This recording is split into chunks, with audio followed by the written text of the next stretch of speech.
त्याबरोबर दोन खतकर आणि सारंगधर असे दोन विजय हे कोल्हापूरकडे लक्षवेधी ठरले. त्यासाठी तुम्ही केलेले विश्लेषण घेऊन कोणत्या प्रकारे निर्णायक ठरले असंही तुम्ही विश्लेषण केलं होतं. काय नेमकं? खरं तर आपण टीव्ही नेक्स्ट मराठीवरती आढावा जेव्हा घेत होतो, आपले सगळे रिपोर्टर्स ग्राउंडवरती आपण गेल्यानंतर जो काय ग्राउंड रिपोर्ट होता तो आम्ही सांगितलेला होता की एक महत्वाची लढत, अस्तित्वाची लढत म्हणून ज्याच्याकडे शारंगधर देशमुख यांनी पाहिलं, कारण की शारंगधर देशमुख हे बंटी पाटलांचे एकेकाळचे महत्वाचे शिलेदार होते.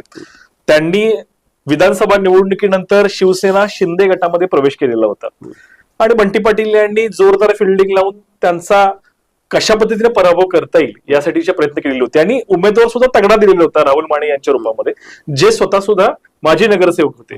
परंतु अतिशय चांगल्या पद्धतीनं शारंगधर देशमुख यांनी विजयश्री खेचून आणलेली आहे. आणि आपण विश्लेषण केल्याप्रमाणे राजोपाध्ये नगर आणि बीडी कॉलनी इथलं मतदान जे आहे ते निश्चितपणे निर्णायक ठरलं, ज्याची आपण नोंद घेतलेली होती.